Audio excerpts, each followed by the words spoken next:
Hi everyone, I welcome you all again on a new day with our new lecture for our chapter Basic Concepts of Chemistry. So, we are gonna try to understand a very beautiful concept of chemistry जिसमें काफ़ी सारे students को दिक्कत आती है, that is mole concept. And before that we will try to analyze some samples में कैसे particles निकालते हैं, कैसे mass से कितने number, ये सब. और basically sample analysis is kind of a thing which will train you for mole concept. Mole concept is nothing like मैं आपको जैसे बताऊंगा, जैसे समझाऊंगा, you will never need those formulas या दो थिंग्स जो आपको याद रखनी पड़ती है to solve these questions. It's just so simple. It is a thing जिसको आपको समझना पड़ेगा, जो आप डे टू डे लाइफ में ये सारी कैलकुलेशन आप करते हैं. It's not a big deal, है ना. So let's just start without wasting our time. So first thing is that मैं आपके सामने कुछ मतलब कुछ देखिए, जनरल सा डिस्कशन. आपको ये चीज़ समझ आनी चाहिए, बहुत ईजी है. देखो, अगर मैं बात करता हूँ जब सैंपल एनालाइज करने की, है ना, सैंपल एनालिसिस, ठीक है. तो सैंपल एनालिसिस मतलब कि हम कुछ देखेंगे, कुछ चीज़ें लेंगे, उसमें देखेंगे कितनी चीज़ें हैं, उनको काउंट करेंगे, उनमें कितना मास है वो काउंट करेंगे, फिर उनमें सर्टेन चीज़ें और निकालेंगे. तो इसको सैंपल को एनालाइज करना बोलते हैं. ये क्यों ज़रूरी है? Because mole concept as such is a kind of sample analysis, है ना.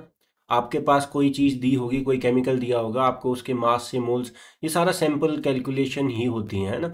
आपको पता होना चाहिए. But the thing is, you don't need to memorize all those formulas. So let's just start without making it lengthy. So first thing is, मान लो you go to a shop, ठीक है. You go to a shop, आप eggs लेने गए हो, है ना. And they are trays होती हैं. तो हाइपोथेटिकल सिचुएशन ले रहा हूँ. मान लो वहाँ पे आप एग्स लेने गए हो, तो एक कंटेनर में वो ट्रेज रखी हुई है ना. And that container was 100 kg. कितना? 100 kg, ठीक है. तो कंटेनर में 100 kg वेट है और इसमें कुछ ट्रेज रखी हुई हैं, ठीक है. ये नहीं आपको पता है कितनी ट्रेज रखी हैं, लेकिन ट्रेज रखी हैं, ठीक है. तो कुछ ट्रेज रखी हुई हैं एग्स की, जिसके ऊपर एग्स हैं, ठीक है. ऐसे ऐसे मतलब ट्रेज रखी हुई है, ठीक है. बट ये आपको पता है कि हर एक ट्रे में सिर्फ कितने एग्स हैं? 2 एग्स हैं. कितने? 2 एग्स हैं.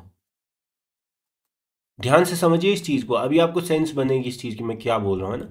2 एग्स पर ट्रे. अब होता क्या है, आपको बोला हुआ है कि weight of one tray is 1 kg. कितना है? 1 kg. कितना है? 1 kg, ठीक है. ये आप समझ पा रहे हैं, है ना. अब क्या आप डे टू डे लाइफ में ये सारी कैलकुलेशन करते हो? तो वही तो है मूल कॉन्सेप्ट, और क्या है? कुछ नहीं है. देखो, अब मैं यहाँ से आपसे कुछ चीज़ें पूछ सकता हूँ. सबसे पहली चीज़ आपसे मैं पूछूं, बताओ number of eggs in the tray कितने होंगे? Number of eggs in the tray. तो आपको क्या पता है कि जो कंटेनर है जिसमें ट्रेज रखी हैं, उसमें टोटल मास है 100 kg और एक ट्रे का मास है 1 kg. तो मुझे बताओ बेसिक यूनिटरी मेथड की, एक का दो, दो का चार, है ना.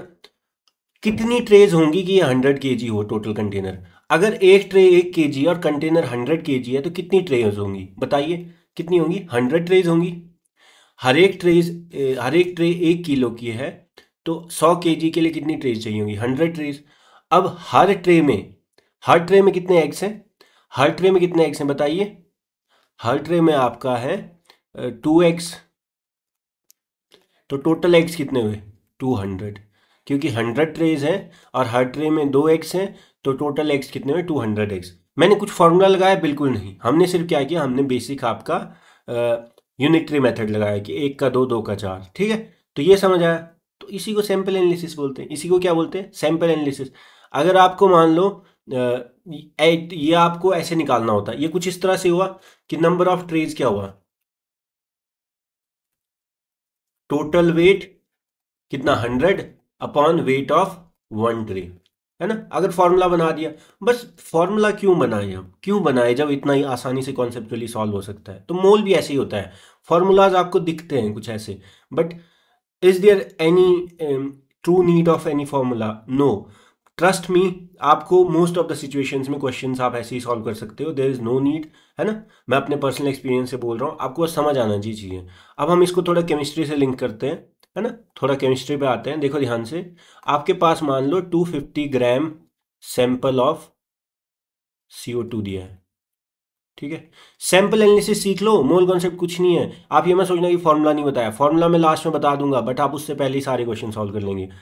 अब मुझे ये बताओ, आपके पास 250 ग्राम सैंपल ऑफ CO2 दिया हुआ है, ठीक है। आपको बोला है कि बताओ भाई नंबर ऑफ, अच्छा कुछ चीज़ें जो आपको CO2 के बारे में पता है पिछली क्लास से ही, मुझे बताइए CO2 में टोटल प्रोटॉन्स कितने होंगे, टोटल प्रोटॉन्स कितने होंगे CO2 में? तो कार्बन की वजह से आएंगे और ऑक्सीजन 2 है उनकी वजह से आएंगे। कार्बन का एटॉमिक नंबर कितना होता है? प्रोटॉन किसी भी एटम के लिए उसके एटॉमिक नंबर के इक्वल होते हैं। अब ये हमने पहले ही निकाला हुआ है, देखो ध्यान से। कार्बन के लिए 6 प्रोटॉन 6 इलेक्ट्रॉन 6 न्यूट्रॉन, है ना, लास्ट क्लास में। ऑक्सीजन के लिए 8 प्रोटॉन 8 इलेक्ट्रॉन 8 न्यूट्रॉन, है ना। तो यहाँ पे आप न्यूट्रॉन भी निकाल सकते हो, इलेक्ट्रॉन भी निकाल सकते हो, ठीक है। क्या ये समझ आता है? और यहाँ पे टोटल अगर मैं एक बात करूँ, एक टर्म होती है न्यूक्लियॉन्स। न्यूक्लियॉन्स मतलब कि न्यूक्लियस के अंदर के सब एटॉमिक पार्टिकल। अब न्यूक्लियस के अंदर कौन होते हैं? देखिए ये एटम होता है, तो इसका अगर ये एटम है तो इसके न्यूक्लियस में आपका यहाँ पे जो होता है, ये आसपास तो इलेक्ट्रॉन होते हैं, अंदर क्या होता है? सिर्फ न्यूट्रॉन और प्रोटॉन। तो उन्हीं को साथ में मिला के क्या बोलते हैं? न्यूक्लियॉन्स। तो मतलब टोटल न्यूक्लियॉन्स होता है प्रोटॉन प्लस न्यूट्रॉन, है ना। और यही क्या होता है? मास नंबर के इक्वल, ठीक है। ए से डिनोट करते हैं मास नंबर को।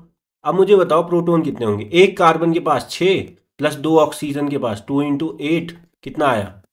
बताइए 22। अच्छा क्योंकि ये सारा सेम है तो आप इसको भी कैलकुलेट करोगे, इसको भी, तो ये भी क्या आएगा? 22 22, है ना। समझ आता है? टोटल न्यूक्लियॉन्स कितने आए बताइए? टोटल न्यूक्लियॉन्स आपके पास आ जाएंगे 22 प्लस 22। CO2 में कितने? 44। कितना है? 44। ये बेसिक चीजें पता लग गई। अब निकाले फर्स्ट थिंग, बताइए नंबर ऑफ CO2 मॉलिक्यूल्स। अब मुझे फॉर्मूला नहीं लगाना है, अगर मैं यूनिटरी मेथड से करूं तो वैसे भी हो जाएगा। बताइए आपके पास आपको क्या ये पता है, देखो ध्यान से, कि एक CO2 मॉलिक्यूल का मतलब मास कितना होता है? कार्बन की वजह से 12 16 32 44U, ये तो आपको पता ही है, मोल की बात नहीं कर रहा हूं मैं, एक मॉलिक्यूल का, ठीक है। एक मॉलिक्यूल का मॉलिक्यूलर मास निकालना आता है। अब मुझे ये बताओ, अगर ये सैंपल बोरी भर के दी है, इसमें सिर्फ CO2 है, तो होगा क्या? अगर एक मॉलिक्यूल है तो 44U, 2 होगा तो 88, 3 होगा तो 44 इंटू 3, 4 होगा तो 44 इंटू 4, n होगा तो 44 इंटू n, है ना मास। यहां पे मास कितना दिया है? 250 ग्राम। तो 250 ग्राम होगा किसकी वजह से? CO2 की वजह से। किसके? CO2 के मॉलिक्यूल्स की वजह से। तो n इंटू, ये आपको समझ आ रहा है थोड़ा बहुत एनालॉजी। अब मुझे ये बताओ, अगर एक मॉलिक्यूल होता है, ठीक है, एक मॉलिक्यूल होता है तो 44U होता है मास, ठीक है। तो मतलब आप ये बोल सकते हो, उल्टा भी बोल सकते हो, आपको क्या निकालना है? नंबर ऑफ CO2 मॉलिक्यूल्स निकालना है ना। तो मतलब कि 44U मास होता है तो एक मॉलिक्यूल होता है, 1U मास होगा तो 1/44, ठीक है। और अगर 250 ग्राम मास होगा, जैसे मैं बोलूं टोटल सैंपल का weight upon weight of one molecule, क्या इससे भी आ जाएगा? क्योंकि होता क्या है, देखो, number of molecule into weight of one molecule, इसी से क्या होगा? सैंपल का वेट आएगा। तो n क्या होगा? नंबर ऑफ मॉलिक्यूल, सैंपल का weight upon weight of molecule. अब मुझे ये बताओ, तो नंबर ऑफ CO2 मॉलिक्यूल्स क्या आ जाएगा बताइए? इसको मैं नंबर लिख रहा हूं, है ना, क्योंकि आगे आप इसमें कंफ्यूज हो सकते हैं। टोटल सैंपल वेट कितना है? 250 ग्राम अपॉन वन मॉलिक्यूल का वेट 44U। अब देखो ध्यान से, अभी मैंने बस इतना लिखा। अब मुझे ये बताओ यूनिट क्या मैच कर रही है इन दोनों के? अब ऊपर तो 250 ग्राम है, नीचे 44U, मैच नहीं करे, सेम करना पड़ेगा। आप क्या कर दो, 250 ग्राम को एज इट इज लिख दो, 44 इंटू 1U है, 1U को आप क्या बोलते हो? 1.66 इंटू 10⁻⁻24 ग्राम। बताया था लास्ट क्लास में, बताया था लास्ट क्लास में, इजी है। अब क्या करो, ये हो जाएगा 250 ग्राम अपॉन 44, ठीक है, इंटू 1.66 इंटू 10⁻⁻24 ग्राम। अब मैं आपको एक चीज बता रहा हूं, अगर मैं इसको ऐसे लिखूं 250 इंटू 1 अपॉन 44 इंटू 1.66 इंटू 10⁻⁻24, ध्यान रखना ये जो 1 अपॉन दिस है ना, ये चीज होती है Na के बराबर, दैट इज 6.02 इंटू 10⁻23। आज के बाद याद रखना है हमेशा क्या, कि आपका जो 1 अपॉन 1.66 इंटू 10⁻⁻24 होता है, this number is equal to Na। याद रखना है, important, most important, that is equal to 6.022 into 10⁻23। 23 है ना, this is also equal to Avogadro's number. ये याद रखेंगे आप हमेशा के लिए। अब मुझे ये बताओ अब क्या हुआ, नंबर ऑफ CO2 मॉलिक्यूल्स कितना आया, हमने किया था 250, मैं आप फिर से लिख रहा हूँ 44 इंटू 1.66 इंटू 10⁻24 ग्राम, ठीक है, ग्राम से ग्राम गया, यूनिट कैंसिल। अब 250 अपॉन 44 इंटू 1/दिस हो गया सीधे Na, ठीक है, ये आ गया आपका नंबर ऑफ CO2 मॉलिक्यूल्स। और आप ये मोल कॉन्सेप्ट से भी सीखेंगे निकालना, और सेम यही आएगा, बस मैं अभी आपको बता रहा हूँ, ठीक है। तो फर्स्ट थिंग सॉल्व होगी। सेकंड आपसे पूछा है total number of proton, total proton बताओ इस सैंपल में। अब देखो ध्यान से, अब इस सैंपल में क्या है, CO2 है, तो प्रोटोन भी किसके होंगे, CO2 के होंगे। मुझे बताओ जब दुनिया में एक CO2 मॉलिक्यूल होता था तो कितने प्रोटोन होते थे, 22। अब जब दुनिया में 250 अपॉन 44 Na है तो इसमें कितने होंगे, देखो एक में है तो 22, दो में है तो 2 इंटू 22, 3 में है तो 3 इंटू 22, n में है तो n इंटू 22, तो n क्या है ये, तो इंटू 22, इतने प्रोटोन हो जाएंगे, समझ आता है, तो डिवाइड बाई 2 तो कितना आ जाएगा 125 Na। क्या ये समझ आता है, क्या ये समझ आता है। अच्छा न्यूट्रॉन्स कितने होंगे, क्या निकालने की नीड है फिर से, नहीं, क्योंकि एक CO2 में प्रोटॉन और न्यूट्रॉन तो इक्वल ही होते थे, तो यहां पे भी अल्टीमेटली तो क्या हो रहा है, CO2 ही है, तो इसके भी टोटल प्रोटॉन टोटल न्यूट्रॉन तो कितने होंगे, सम सम करके इक्वल ही आएंगे, तो न्यूट्रॉन्स भी कितने हो जाएंगे 125 Na, चाहे तो निकाल लो, कोई दिक्कत नहीं है, ठीक है। लेकिन अगर मैं आपसे पूछूं कि टोटल न्यूक्लियॉन्स कितने होंगे, बताइए।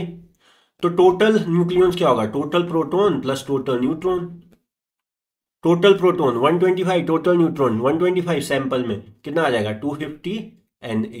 क्या ये समझ आता है। टोटल इलेक्ट्रॉन भी निकाल सकते हो, प्रोटॉन न्यूट्रॉन इलेक्ट्रॉन सब इक्वल थे तो ये भी आ जाएगा, टोटल इलेक्ट्रॉन भी इतना ही हो जाएगा, ठीक है, टोटल इलेक्ट्रॉन भी इतना ही हो जाएगा। क्या ये समझ आता है, इजी है, इजी है, कर सकते हैं, है ना। आगे चलते हैं, एक बार और ट्राई करते हैं, जितने ट्राई करेंगे उतना आप सीखेंगे। आपको फिर से दिया एक, अब दिया आपको 250 ग्राम H2O सैंपल, क्या दिया है 250 ग्राम H2O सैंपल, ठीक है। अब मुझे पहले तो ये करो, H2O में फिर से प्रोटॉन निकालो, न्यूट्रॉन निकालो, इलेक्ट्रॉन निकालो, न्यूक्लियॉन्स निकालो। अब मुझे बताओ H में कितने प्रोटॉन होते हैं, प्रोटॉन, इसका एटॉमिक नंबर 1।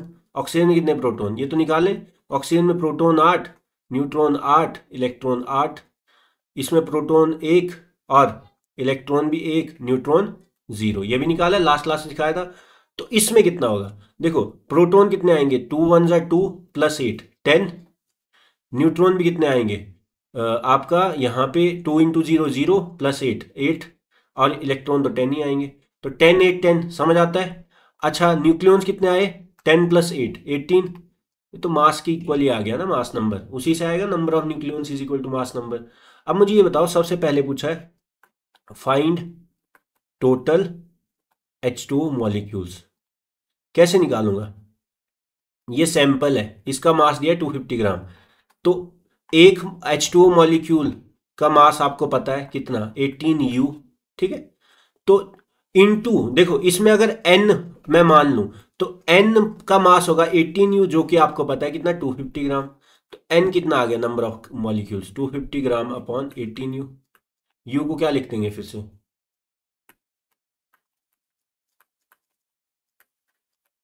ग्राम से ग्राम गया, फिर से 250 अपॉन 18, ठीक है, इंटू 1 अपॉन दिस क्या हो जाएगा फिर से Na, ये आ गया, क्या ये समझ आता है। तो आपके पास total number of H2O molecules कितने आ गए 250 बाई 18 Na। तो आपको यहीं से पूछा हो कि टोटल नंबर ऑफ प्रोटॉन निकालो इस सैंपल में। मुझे बताओ एक H2O मॉलिक्यूल जब होता था तो कितने प्रोटॉन आते थे 10, दो होंगे तो 20, तीन होंगे तो 30, तो इतने होंगे तो इतना इंटू 10, क्या ये समझ आता है। तो 2500 बटा 18। क्या मैं अब ये बोल सकता हूं कि अगर प्रोटॉन इतने हैं 10 के हिसाब से इतने आ गए तो इलेक्ट्रॉन भी 10 के हिसाब से इतने आएंगे, तो इक्वल टू टोटल इलेक्ट्रॉन। वो तो आप ऐसे इसलिए बोल सकते हैं बिकॉज सैंपल पे चार्ज थोड़ी ना है कोई नेट चार्ज, तो न्यूट्रलाइज होगा चार्ज इसलिए होगा क्योंकि प्लस माइनस इक्वल। क्या ये समझ आता है। टोटल नंबर ऑफ न्यूट्रॉन्स कितने होंगे,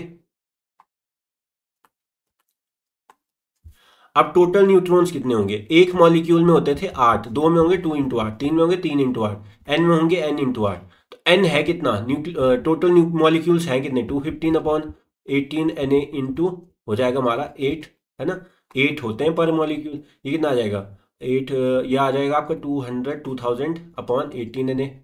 क्या ये समझ आता है ना। तो यहाँ तक आपको कोई दिक्कत, यहाँ तक आपको कोई दिक्कत, आई होप आप, यहाँ भी हम प्रूव कर सकते हैं। एक चीज जो हमने लास्ट सीखी थी इंटरेस्टिंग सी, कि अगर 250 ग्राम H2O है तो सीधे टोटल न्यूक्लियॉन्स कितने होने चाहिए, यही मास इंटू Na। सॉल्व करके देख लो टोटल न्यूक्लियॉन्स सैंपल में, प्रोटॉन प्लस न्यूट्रॉन। प्रोटॉन कितना था, प्रोटॉन था आपका 2500/18 Na प्लस न्यूट्रॉन्स यहाँ से आए हैं 2000/18 Na। अब मुझे ये बताओ ये कितना आएगा, 2500, 2000, 4500/18 Na, 18 2 36, 590, तो ये आ जाएगा 250 Na। क्या मैंने यही बोला, जो मास है into Na, that is the number of nucleons. ठीक है, इजी है। अब नेक्स्ट हम शुरू करते हैं, दैट इज मोल कॉन्सेप्ट। वैसे तो आप ये खत्म भी कर चुके हैं बिना शुरू करे, अगर आपने ये सीख लिया, समझ लिया थोड़ा बहुत कि सैंपल में कैसे हम नंबर निकाले थे, कैसे हम। मुझे ये बताओ, ये कोई नई चीज़ नहीं है, आप daily day to day life में ये करते ही हैं। देखो आप मार्केट जाते हैं, आप बोलते हैं भाई 1 दर्जन चीज़ें दो, तो 1 दर्जन क्या होता है, 12 चीज़ें। आपने ना कुछ चीज़ें क्वांटिफाई करी होती हैं, तो सेम मोल कॉन्सेप्ट भी एक तरीका है केमिस्ट्री में क्वांटिफाई करने का चीज़ों को। अब मैं तो आपको डायरेक्ट बता रहा हूँ कि जैसे आप बोलते हैं ना 1 दर्जन में 12 चीज़ें होती हैं, वैसे ही आप मोल भी ऐसे ही बोलते हो। अब क्योंकि एटम बहुत छोटे छोटे होते हैं, तो आप 12 चीजें एक साथ अलग नहीं कर सकते, तो आप बड़ा अमाउंट लेते हो, तो 1 मोल में आप बड़ा अमाउंट क्वांटिफाई करते हो, दैट इज योर दिस। और ये आपने अभी भी क्या पढ़ा था, 1/this that is Na, this is Avogadro's number. तो मतलब 1 मोल क्या होता है कि आपके पास इतनी चीजें दी हुई हैं, तो आपको बोलूं मैं 1 मोल ऑफ पेन, तो मतलब इतने पेन, कितने 6.022 इंटू 10⁻23।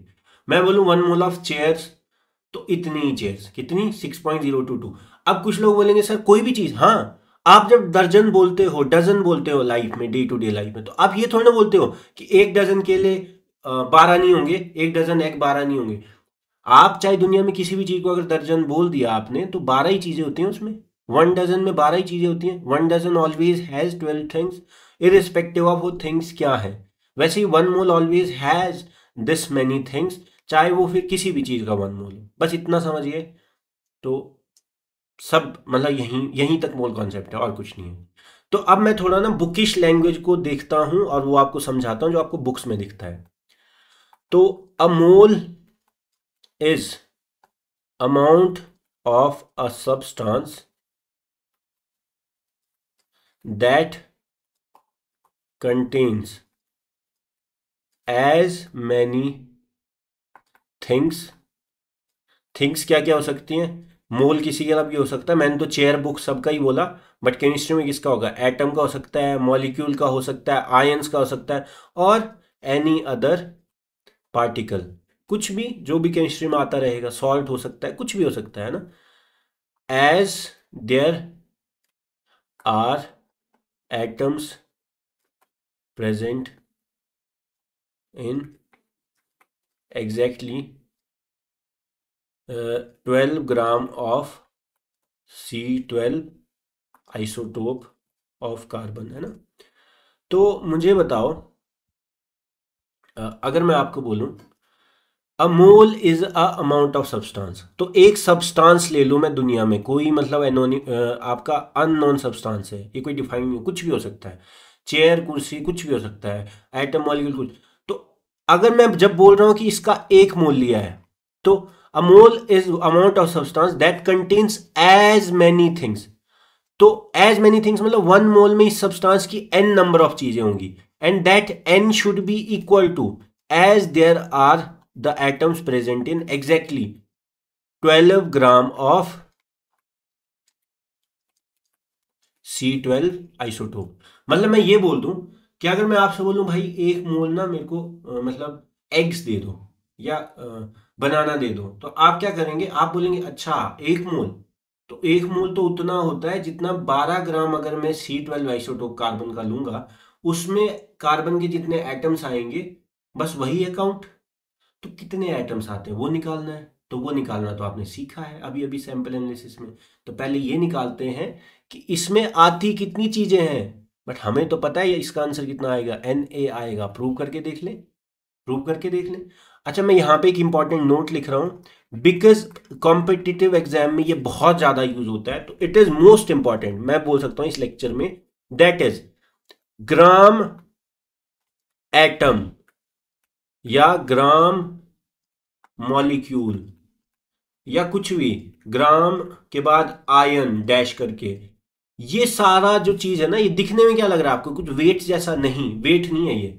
अगर आपको वेट दिया होगा तो बोलेंगे कि 12 ग्राम ऑफ एटम्स, लेकिन अगर लिख दिया कि 12 ग्राम एटम ऑफ दिस, तो इट सिंपली मीन्स मोल। अंधों की तरह इसको बोलो मोल, मतलब मैं बोलूं 1 ग्राम एटम, तो ये हो जाएगा 1 मोल। 2 ग्राम एटम 2 मोल, 1 ग्राम मॉलिक्यूल 1 मोल, 2 ग्राम मॉलिक्यूल 2 मोल, 1 ग्राम आयन 1 मोल, 3 ग्राम आयन 3 मोल। अगर लिखा हो 3 ग्राम ऑफ आयंस, ऑफ लिख दिया तो मतलब वेट बता रहे हैं ना, बट अगर ऐसे लिख दिया तो इट इज सिंपली मोल। ये मॉडर्न आपका जैसे ना, आपको कई जगह दिखता है, बुक्स में दिखता है, मॉडर्न प्रैक्टिस है, आपको पता होना चाहिए, है ना। आपके एग्जाम में भी आता है, मेंस एडवांस में खासकर, तब कई बार कंफ्यूज आते हैं वेट लेके, है ना। अब मैं ये डेफिनेशन देखता हूँ, इसने क्या बोला, 12 ग्राम ऑफ C12 सैंपल में जितने नंबर्स हैं उतने ही मोल में नंबर होते हैं। ठीक है, तो निकालो भाई कितने नंबर है। मुझे बताओ C12 सैंपल है ये, इसमें मान लो इतने सारे एटम्स है, कितने n एटम्स है, मुझे नहीं पता क्या, बट हर एक एटम का मास मुझे पता है कितना होगा, 12 U, क्योंकि C12 है। तो मुझे बताओ एक एटम का मास है 12 U, तो n का मास क्या होगा, n इंटू 12 U, और वो है कितना, सैंपल का मास क्या है बताओ, कितना है, 12 ग्राम, तो ये कितना होना चाहिए 12 ग्राम। तो आप n निकाल सकते हो, number of atoms, 12 gram upon 12 U, निकालो 12 ग्राम अपॉन 12, 1.66 इंटू 10⁻⁻24 ग्राम, 1 U को लिख दिया। 1 अपॉन दिस क्या होता है, अभी अभी बताया था Na, तो 12 ग्राम, ग्राम से ग्राम वैसे ही कैंसिल हो गया, ठीक है, तो क्या बचा 12 अपॉन 12 Na, कितना आया आंसर। अच्छा, तो मतलब 12 gram of C12 contains Na number of atoms of carbon, क्या ये समझ आता है। तो इसका मतलब हमारी डेफिनेशन क्या होगी कि भाई एक मोल में, इसका सारा समरी आ गया कि एक मोल में इतना होता है जितने कार्बन 12 के 12 ग्राम में होता है, कितना, Na नंबर ऑफ पार्टिकल्स। अब क्या दुनिया में कुछ भी, हाँ, एक मोल आयंस ले लूं तो उसमें भी 12 मोल आयंस, सॉरी मतलब Na आयंस होंगे। एक मोल आपका मॉलिक्यूल्स ले लूं उसमें भी Na मॉलिक्यूल्स होंगे। एक मोल आपका पेन्स ले लूं उसमें भी Na पेन्स होंगे। ये आपको समझ आना चाहिए, ठीक है, बहुत ईजी है।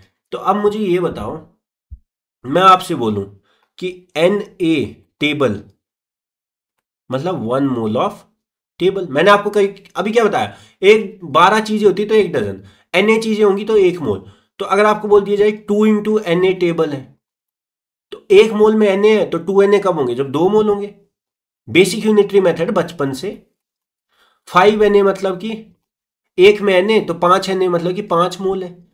अच्छा, ये कैसे हुआ बताओ, ये पता कैसे हुआ, आपने क्या किया, मान लो यहां पे नंबर ऑफ एंटिटीज है n, कितनी है n, ठीक है, आपको पता है अगर यहां पे मोल्स है, मान लो आपका कुछ इतना, मान लो मोल है इस सैंपल में इतने, ठीक है। अब मुझे ये बताओ मोल कैसे निकलेंगे, अच्छा ये बताओ नंबर ऑफ एंटिटीज कैसे निकलेंगी। एक मोल, एक में Na, 2 मोल में 2 Na, 3 मोल में 3 Na, और n मोल में n Na, कितना, n इंटू Na। तो आपका n मोल अगर होता तो n इंटू Na, क्या ये समझ आता है, क्या ये समझ आता है। तो आपको ये समझ आना चाहिए कि अगर आपका, जैसे मान लो मैं ये बोल दूं कि 5 मोल 5 Na, मुझे ये ना ज़्यादा मतलब एक्सटेंड करने की जरूरत नहीं है, वो तो थोड़ा इंटरेक्टिव नहीं ना होता, तो मैं सोचता हूँ शायद आपको समझ नहीं आता, तो मैं बार बार वही रिपीट करता रहता हूँ। बट आप ये समझिए, देखो आप उल्टा भी कर सकते हैं, Na है तो 1 मोल, 2 Na है तो 2 मोल, 3 Na है तो 3 मोल, ठीक है, n Na है तो n मोल। अच्छा निकालेंगे कैसे अब, बताओ, अगर आपको दे दिया 4Na तो कैसे निकालोगे कितने मोल? ऐसे तो आपको पता है, बट निकालोगे कैसे मुझे बताओ। देखो, Na नंबर ऑफ थिंग्स तो 1 मोल, Na नंबर ऑफ थिंग्स मतलब कि 1 मोल, तो 1 नंबर ऑफ थिंग्स क्या हो जाएगा, 1/Na मोल, यूनिटरी मेथड बचपन का। तो 4Na कितना हो जाएगा, 4Na यहाँ मल्टीप्लाई किया तो यहाँ भी करो, 4Na/Na कितना आ जाएगा, 4 मोल, वही तो हमने देखा। तो ये तो क्या हो गया देखो, तो मोल्स कैसे आता है, टोटल कितनी चीजें दी हैं अपॉन एक मोल में कितनी आती हैं, Na molar number of entities. ऐसे ही कर रहे हो आप, 5Na/Na मतलब कि 5 मोल्स। मतलब ऐसा हो गया, देखो अगर आपको डजन निकालना है किसी चीज का, तो आपके पास मान लो 100 बनाना है, तो आप क्या करोगे, 12 से डिवाइड करोगे। क्यों किया आपने 12 से डिवाइड, आपने किया टोटल बनाना मतलब total number of things upon things in 1 dozen, उससे आएगा टोटल डजन। ठीक है, सेम यहां हुआ, थिंग्स इन थिंग्स पर मोल। क्या ही समझ आता है। तो ये फर्स्ट फॉर्मूला जो आप बुक्स में देखते हैं, that is moles is equal to number of things in a sample, total number of upon molar entity एक मोल में, दैट इज N/Na। तो आप ये निकाल सकते हो कैसे, मोल्स किया, अगर मोल्स दिए हैं तो इनटू Na कर दो, तो क्या आ जाएगा, टोटल थिंग्स आ जाएंगी, टोटल थिंग्स को डिवाइडेड बाय Na कर दो तो मोल्स आ जाएंगे। क्या ये समझ आता है। अब मैंने थिंग्स क्यों बोला, things can be anything, it can be atom, molecule, ion, कुछ भी हो सकता है। हाइपोथेटिकली मैं टेबल बोल सकता हूँ, चेयर बोल सकता हूँ, पेन बोल सकता हूँ, वॉचेस बोल सकता हूँ। ठीक है, नेक्स्ट थिंग हमें जो सीखनी है that is molar weight. Molar wait वैसे तो आपको पता चल ही गया, नाम से ही पता चल रहा है, that is weight of 1 mole of anything. पहले इस चीज को समझते हैं, बाकी तो इजी है, बहुत इजी है। देखो मैं आपको पहले ही सॉल्व कर दूं, किसी भी चीज का मोलर वेट होता है उसी चीज का वेट इन ग्राम्स। मतलब कि अगर मैं बोलूं कार्बन का मोलर वेट क्या होगा, तो कार्बन का वेट क्या होता है जनरली 12U, यू में, उसका मोलर वेट होता है 12 इन ग्राम्स। इन दोनों में फर्क है, 12U बहुत छोटी चीज है, 12U कितना है, 1.66 इंटू 10⁻24 ग्राम। तो ये तो इतना है, इसमें सिर्फ एक एटम ऑफ कार्बन होता है, ये किसमें, इसमें 1 मोल ऑफ कार्बन एटम होते हैं, मतलब कि Na कार्बन एटम। थोड़ा बहुत समझ आ रहा है, बट आप इसको पहले ऐसे समझिए। देखिए अगर मैं ये लिखूं ग्राम एटॉमिक वेट या gram molecular weight, gram atomic weight मतलब कि एटॉमिक वेट इन ग्राम्स। मैंने अभी क्या बोला, कार्बन का एटॉमिक वेट क्या है, मान लो 12U, उसी का एटॉमिक वेट इन ग्राम 12 ग्राम, ये क्या होता है, molar mass. Gram molecular weight, CO2 का क्या है 44U, उसी को ग्राम में 44 ग्राम। फर्क क्या है, यहां पे एक मॉलिक्यूल होगा CO2 का, यहां पे कितने मॉलिक्यूल होंगे, क्योंकि ये मोल है। मैंने अभी क्या बोला, ट्रिक से याद रखो अभी के लिए, थोड़ी देर के लिए ये प्रूव हो जाएगा दैट आपका molar weight of anything is normal weight but in grams. मतलब कि मैं बोलूं आपका ऑक्सीजन O2 का नॉर्मल वेट क्या है 32U, ये क्या है मॉलिक्यूलर वेट। अब O2 का मोलर वेट क्या होगा 32 ग्राम, बस ये रिप्लेस करना है, बस U को ग्राम से। पर फर्क क्या होगा, इसमें एक मॉलिक्यूल ऑफ O2 है, कितने एटम्स ऑफ O2 है, सिर्फ 2 एटम्स, कितने, 2 एटम्स। इसमें एक मोल ऑफ O2 है, मतलब कि कितने नंबर, एक में होते हैं Na मॉलिक्यूल्स ऑफ O2 और 2Na एटम्स ऑफ ऑक्सीजन, क्योंकि एक में 2 होते हैं तो Na में कितना होगा 2Na होगा। क्या ये समझ आता है, इजी है। अब मैं ये बताता हूं मोलर वेट या मास, या इसको बोलते हैं एटॉमिक वेट इन ग्राम्स, या इसको बोलते हैं molecular weight in grams, ionic weight in grams, कुछ भी लिखा हो। ठीक है, ये आपका क्या होता है, weight of 1 mole of anything, simply weight of 1 mole of something. ये समथिंग क्या हो सकता है, एटम हो सकता है, मास हो सकता है, मतलब एटम हो सकता है, मॉलिक्यूल हो सकता है, आयंस हो सकते हैं, सॉल्ट हो सकता है। ठीक है, it is also known as molar mass, it is also known as molar mass, that is mass of 1 mole. क्या ये समझ आता है।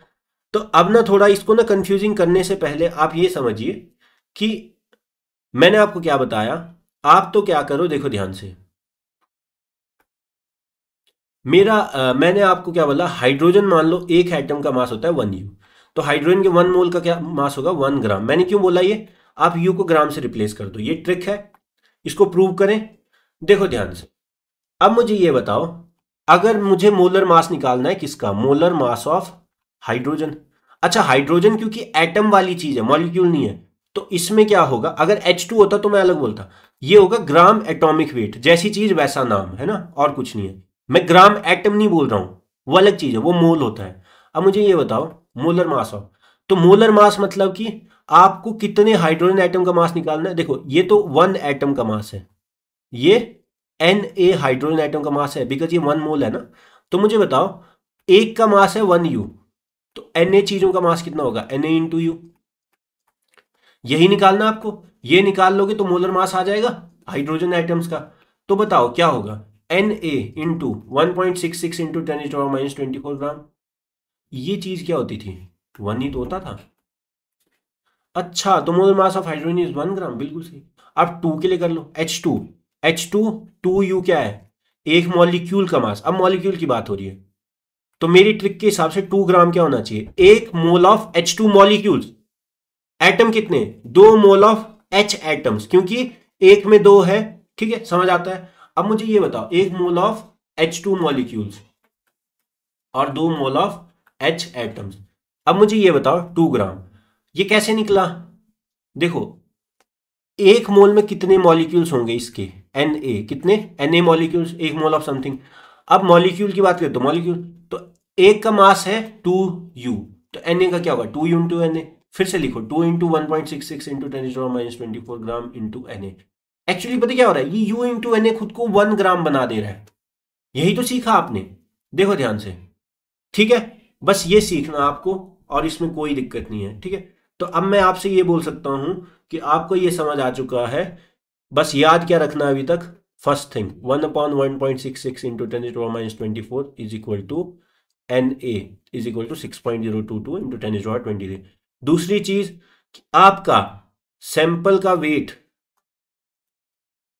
इज इक्वल टू, आपका अगर मान लो 250 ग्राम है या कुछ x ग्राम है, तो इसी में x into Na number of nucleons होंगे। तो इसका मतलब सैंपल कुछ सा भी हो, आपका न्यूक्लियॉन्स के नंबर इक्वल हो जाएंगे, है ना, अगर वेट सेम है तो, ठीक है। थर्ड चीज, नंबर ऑफ मोल्स हमने निकाला नंबर ऑफ थिंग्स से, दैट इज N/Na। बस, एक्चुअली पता है क्या है, आपको 1 मोल में कितनी चीजें ये पता है, Na 1 मोल में कितना मास है ये पता है, मान लो मोलर मास, उसको कैपिटल M से दिखा दूं मैं, है ना। तो आप ना यहां से क्या करते हो, total things upon molar number, यहां भी क्या होगा, टोटल मास दिया है अपॉन मोलर मास, ऐसे ही होगा ना। 1 मोल का मास अगर 10 ग्राम है, ठीक है, टोटल सैंपल आपका 100 ग्राम है, तो कितने मोल्स रहे होंगे, इंटू 10। क्या ही समझ आता है, कैसे निकाला, 100/10 करके। तो यही बस सेकंड फॉर्मूला है, कोई इसमें दिक्कत थोड़ी ना है, कोई इसमें दिक्कत थोड़ी ना है, ठीक है। तो अब मैं कुछ चीजें आपसे पूछता हूं, CO2 का 1 मॉलिक्यूल का मास कितना, 44U। 1 मोल का मास कितना, 44 इन ग्राम्स, ठीक है। H2O 1 मॉलिक्यूल का मास 18U, 1 मोल का मास 18 इन ग्राम्स। मैंने क्या बताया, ट्रिक बताई है ना, कैल्शियम कार्बोनेट 1 मॉलिक्यूल का मास 100U, कैसे निकालोगे पता होना चाहिए आपको, 40 ये आपको निकालना आना चाहिए ना। ये 48 हो जाएगा, ये 1260 हो जाएगा, 40 100, और 1 मोल ऑफ दिस 100। फर्क क्या होगा, इसमें सिर्फ 1 मॉलिक्यूल ऑफ CO2 होगा, ये बड़ी चीज है। इसमें क्या होगा, Na मॉलिक्यूल्स ऑफ CO2। समझ आता है, सेम यहां पे 1 molecule of H2O, Na molecules of H2O, 1 molecule of CaCO3, Na molecules of CaC3। दूसरी चीज, एटम्स कितने होंगे यहां पे, 1 मॉलिक्यूल के हिसाब से 3 एटम्स, कितने, टोटल 3 एटम्स। यहां पे Na मॉलिक्यूल्स है तो 3 Na एटम्स। मैंने कुछ किया इसमें, कुछ नहीं किया, वही है यूनिटरी मेथड, और कोई दिक्कत नहीं है। अच्छा, सिर्फ ऑक्सीजन के पूछे तो 2 एटम्स यहां पे हैं, तो एक में 2 होते हैं, 2 में 4 होंगे, 3 में 3 × 2 होंगे, तो Na में कितना होगा, 2 Na ऑक्सीजन एटम्स। बस ये निकालना आना चाहिए आपको, यही होता है सैंपल एनालिसिस, यही होता है मोल कॉन्सेप्ट। तो अब मुझे ये बताओ, अगर मान लो सेम फॉर्मूला जैसे हमने उसके लिए बनाया था, आपको बोला जाए 100 ग्राम अगर टोटल वेट है सैंपल का, वेट ऑफ सैंपल, और मोल पर mole weight, molar weight of sample is 25 gram, तो कितने मोल रहे होंगे कि 100 ग्राम बना होगा? एक मोल का 25 ग्राम है, तो 100 ग्राम बनाने के लिए कितना होगा? 100/25, दैट इज 4। 25 × 4 दिख रहा है ना आपको डायरेक्ट? तो ये कैसे हुआ? ये सिंपली हुआ दूसरा फॉर्मूला बन के। फॉर्मूला बनाने की नीड नहीं, यूनिटरी मेथड से करोगे। 100 ग्राम मतलब कि 1 मोल, तो 1 ग्राम मतलब कि 1/100 मोल, तो 25 ग्राम मतलब कि 25/100 मोल। ठीक है, तो अच्छा ये तो थोड़ा गलत हो गया ना, मैंने आपको ये सैंपल ही उल्टा बोल दिया। यहाँ पे 25 ग्राम था 1 मोल, ठीक है, पर मतलब अगर कंडीशन रिवर्स कर दी जाए तो भी हो जाएगा। 25 ग्राम आपका 1 मोल, तो 1 ग्राम क्या हो जाएगा? 1/25 मोल। 1 मोल का 1/25 हिस्सा, 100 ग्राम क्या हो जाएगा? 100/25 मोल, मतलब कि 4 मोल। क्या ये समझ आता है? आगे चलते हैं। तो आपको बस इस क्लास में दो चीजें, दैट इज मोल, अगर आपको नंबर ऑफ थिंग्स दिए हो, अगर आपको वेट दिया हो सैंपल का, ठीक है, अगर आपको number of things in sample दिया, अगर आपको वेट दिया हो, सबसे पहला नंबर ऑफ थिंग्स में क्या होता है? Total number of things upon N A. यहां पे क्या होगा? Total weight of sample upon molar weight. इसको मैं ये लिख देता हूं, ठीक है, मोलर वेट या एम से डिनोट कर दो। अब कुछ लोग बोलते हैं सर 3-4 फॉर्मूले और होते हैं कि वेट्स निकाल दिया हो तो नंबर ऑफ, अरे कुछ नहीं है, आपको जो दिया हो पहले मोल निकाल लो, तो नंबर निकालना ईजी है। मान लो आपको दिया है कि 40 ग्राम ऑफ समथिंग जिसका मोलर वेट है 10 ग्राम, ठीक है, तो 40 ग्राम सैंपल का वेट। अब इसमें पूछा है कि इसमें नंबर ऑफ थिंग्स कितनी होगी, तो कुछ फॉर्मूला नहीं लगाना है, पहले मोल निकाल लो ना। आपको पता है कि अगर वेट दिया है तो आप डायरेक्टली ये नहीं निकाल सकते, आप पहले मोल निकालोगे। आपके पास 40/10 करके कितने आ जाएंगे? 4 मोल्स आ जाएंगे। अब नंबर ऑफ थिंग्स कितनी हो जाएंगी? 1 मोल में Na, तो 4 में कितनी हो जाएगी? 4 Na। सेम अगर आपको 10 Na दिया हुआ है किसी का नंबर ऑफ थिंग्स, तो इसमें कितने मोल्स दिए? 10 मोल्स दिए। कहां से निकाले? ये फॉर्मूला यूज किया। अब आप चाहे 10 मोल से मास निकाल लो, कैसे? 10 इंटू मोलर वेट, मतलब मान लो अगर कुछ भी दिया है मोलर वेट, ठीक है, 1 मोल का वेट अगर 10 ग्राम है तो 10 मोल का होगा 100 ग्राम। क्या ये समझ आता है? इजी है ना? थोड़ा आपको हैवी लग सकता है, but this is so much easy, so much easy. इसकी प्रैक्टिस कीजिए और आगे क्लासेस में हम जब अच्छे अच्छे क्वेश्चन करेंगे तो आपको ये बहुत इजी लगेगा। करना क्या होता है, देखो आपको मैं एग्जांपल देता हूं। मान लो आपको दिया है 128 ग्राम ऑफ ऑक्सीजन, ठीक है, आपको इसमें निकालना है नंबर ऑफ ऑक्सीजन एटम्स। कैसे निकालोगे बताओ? शाबाश। अब मुझे ना डायरेक्ट नहीं आता, मैंने कोई फॉर्मूला नहीं किया, मैं नहीं रटा है कोई फॉर्मूला 10-12, मुझे पता है मेरी मेमोरी बहुत मतलब ऐसा है कि मेमोरी कार्ड बहुत कम है, स्टोरेज इतनी ज़्यादा नहीं है, तो मैं एक्स्ट्रा फॉर्मूला नहीं रखता। बट मुझे ये पता है ऑक्सीजन का अगर 1 मोल होता तो उसका मास होता 32 ग्राम, यू की जगह ग्राम, ठीक है। ये अब कितने मोल रहे होंगे कि 128 ग्राम बना होगा? दिख रहा है, इंटू 4 दिख रहा है ना, बट फॉर्मूला लगा लो, कोई दिक्कत नहीं। Given weight upon molar weight, gram से ग्राम वैसे भी कैंसिल हो जाता है, यूनिट की टेंशन नहीं लेनी है, नंबर वैसे भी डायमेंशनलेस होगा, है ना। तो 4 आया। यहां पे मैंने कोई फॉर्मूला नहीं लगाता, मैं डायरेक्ट बोल सकता था भाई 1 दर्जन अगर केले 32 ग्राम के होते हैं तो कितने ग्राम, मतलब कितने दर्जन केले होंगे कि अगर आपका 128 ग्राम होगा। देखो 1 दर्जन केले अगर 10 ग्राम है तो 40 ग्राम में कितने दर्जन आएंगे? 4। कितने? 4। वही तो किया। देखो 32 ग्राम में कितना आया? एक मोल। कितना? 1 मोल। 1 ग्राम में कितना आएगा? 1/32 मोल, यूनिटरी मेथड। तो यहां भी अगर मैं लेफ्ट हैंड साइड 128 से मल्टीप्लाई करूंगा तो यहां भी आ जाएगा, कितना आ जाएगा? 4 मोल। अब एक बार मेरे पास ऑक्सीजन के मोल्स आ गए, कितने? 4 मोल्स। अच्छा किसके आए? एटम क्या है, मॉलिक्यूल आए? नहीं, जैसी चीज वैसा। O2 क्या है, एटम है कि मॉलिक्यूल है? मॉलिक्यूल है। तो 4 मोल ऑफ ऑक्सीजन मॉलिक्यूल। अगर आयन होता तो आयन के होते। क्या ये समझ आता है? जैसी चीज वैसा, मतलब जैसा देश वैसा भेष, जो चीज का लिखा है उसका बोलो। इसको मैं ऐसे लिख सकता हूं 4 ग्राम मॉलिक्यूल ऑफ ऑक्सीजन। मैंने क्या बोलता? ग्राम मॉलिक्यूल को 1 मोल लिया करो, तो 1 मोल मतलब कि ये 1 मोल आ गया, तो 4 × 1 मतलब 4 मोल, तो 4 ग्राम मॉलिक्यूल मतलब कि 4 मोल। क्या ये समझ आता है? अच्छा क्या निकाला? Number of oxygen atoms. अच्छा ऑक्सीजन एटम्स तो आप निकाल लोगे, पहले ऑक्सीजन मॉलिक्यूल्स तो निकाल लो। 1 मोल में कितने होते हैं? Na। तो 4 मोल ऑफ मॉलिक्यूल्स कितने होंगे? 4 Na। क्या? जैसी चीज वैसी चीज, जैसा देश वैसा वेश। अगर ये मॉलिक्यूल के मोल हैं तो 4 Na ऑक्सीजन मॉलिक्यूल्स ही आएंगे। ये आ गया नंबर ऑफ ऑक्सीजन मॉलिक्यूल्स, मतलब कि O2। O2 अगर आप काउंट करोगे इसमें तो O2 ऐसे जुड़े जुड़े आपको 4 Na मिलेंगे। बट क्या आपको ये पूछा है? नहीं पूछा, ऑक्सीजन एटम्स पूछा है। अब और तोड़ना पड़ेगा। देखो सैंपल में कितने O2 है, 4Na। मुझे बताओ ऑक्सीजन एटम्स किसमें, मॉलिक्यूल में है। एक मॉलिक्यूल में कितने ऑक्सीजन एटम है, 2। कितने, 2। 2 में कितने होंगे, 4, 3 में 6। क्यों, क्योंकि एक मॉलिक्यूल है तो इंटू 2, 2 में है तो इंटू 2, तो 4Na में कितना होगा, 4Na में होगा 4n इंटू 2, 8Na। क्या ईजी है, क्या आंसर आया, number of oxygen atoms 8Na।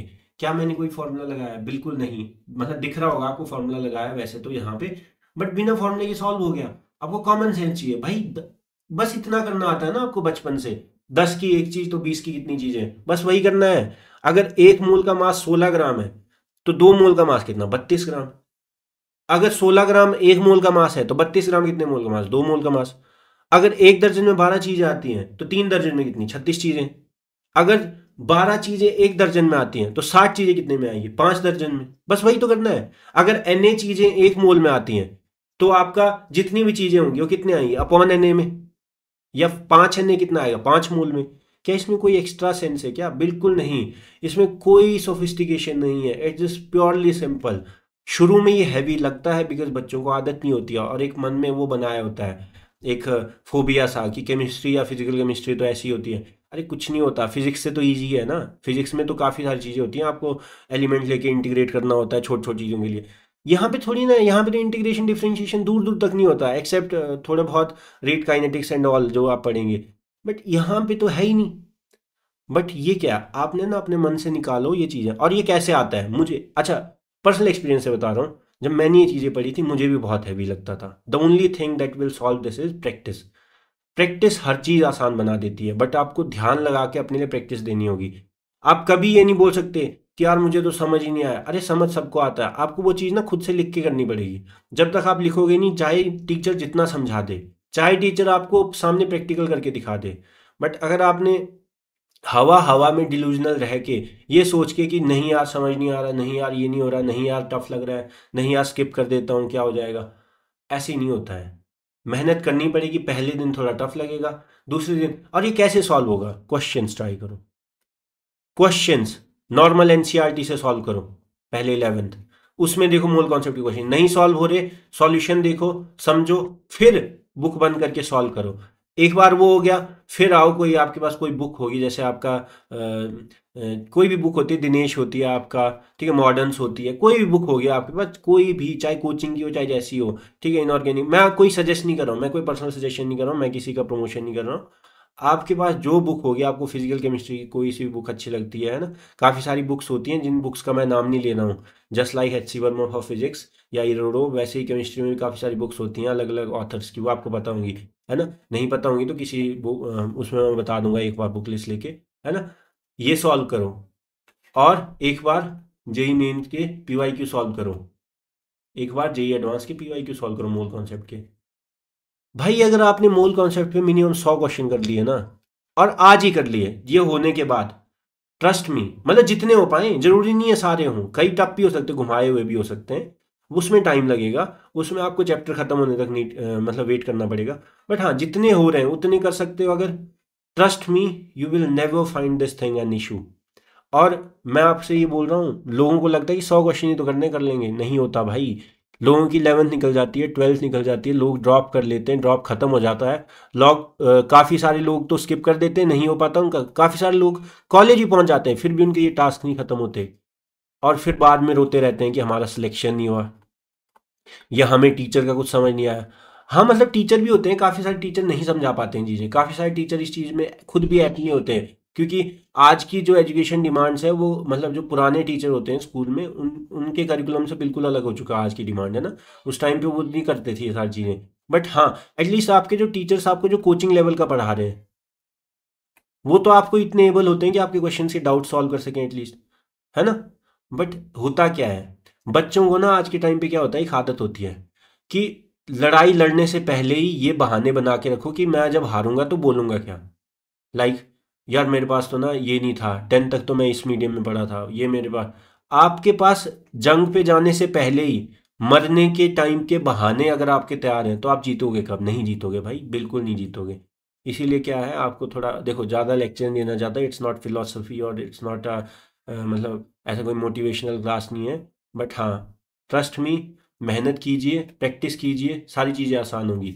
अगर आप बस अपनी जिम्मेदारियां दूसरों पे छोड़ते रहेंगे तो आपको ना अभी तो फिर भी ठीक हो जाएगा। पता है कॉलेज में क्या होता है, कॉलेज में कोई नहीं पूछता, प्रोफेसर ने क्लास लगा दी, आए नहीं आए कोई कुछ नहीं, कोई नहीं पुश करेगा। तो कॉलेज में फिर क्या आएगी, अच्छे कॉलेज में जाओगे तो वहाँ पे भी तो कंपटीशन होगा, वहाँ पे मार्क्स लाने पड़ते हैं, वहाँ पे भी एग्जाम क्लियर करने पड़ते हैं। सिर्फ आईआईटी में जाना is not a big deal, IIT में सरवाइव करना भी तो एक बिग डील होती है ना। सो वो कैसे आएगा भाई, अभी से हैबिट बनाओ, खुद से खुद को अकाउंटेबिलिटी देखना सिखाओ, खुद के काम को खुद एनालाइज करना सीखो। देयर इज नो नीड कि आपके पेरेंट्स आपको पुश करें, आपके टीचर्स। अपनी मेहनत खुद के लिए करो, इट्स योर लाइफ, है ना। So that's with that I and this lecture. I will see you all in the next lecture. I hope you are liking my videos. Just please interact to them. Just please share them. Just subscribe to the channel. I will see you all in the next lecture. Thank you so much.